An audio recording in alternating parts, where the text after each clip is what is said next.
জনগণ আমাকে বলেছে আমরা তোমাকে এমপি বানাছি, তোমরা আমার উপজেলা নিয়ে আসবে। যে ব্রিজটি হচ্ছে তিস্তা দ্বিতীয় সেতু এবং যার নামকরণ করা হয়েছে মৌলানা ভাসানীর নামে। মাননীয় স্পিকার, সেই ব্রিজটি এই এলাকায় অবস্থিত এবং সে কারণে আমার তিস্তা নদী, যমুনা নদী এবং ব্রহ্মপুত্র নদীর লক্ষ লক্ষ একর জমি যেটা চর অঞ্চলে অবস্থিত এবং এই ব্রিজের উত্তর প্রান্তে এবং দক্ষিণ প্রান্তে অবস্থিত। এবং এই আমার যে উপজেলা আমি প্রস্তাব উত্থাপন করেছি সেটি হচ্ছে এই মৌলানা ভাসানী সেতুর দক্ষিণ প্রান্তের এলাকা।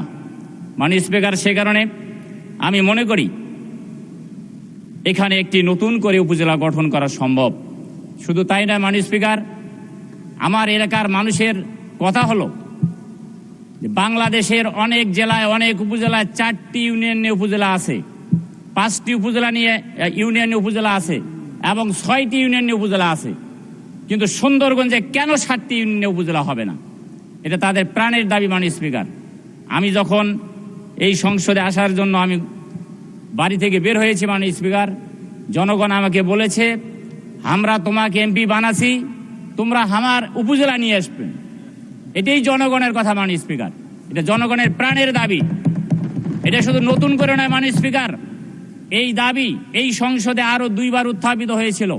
আজ থেকে 20 বছর আগে আমার এই 7টি ইউনিয়ন নিয়ে উপজেলা গঠনের প্রক্রিয়া চলছে এবং তখন থেকে এই চলমান প্রক্রিয়া এখনো আছে। আমি মনে করি আমাদের মাননীয় ধন্যবাদ মাননীয় সদস্য। মাননীয় সদস্যবৃন্দ, এই সিদ্ধান্ত প্রস্তাবের উপর 9 জন মাননীয় সদস্য সংশোধনী দিয়েছেন।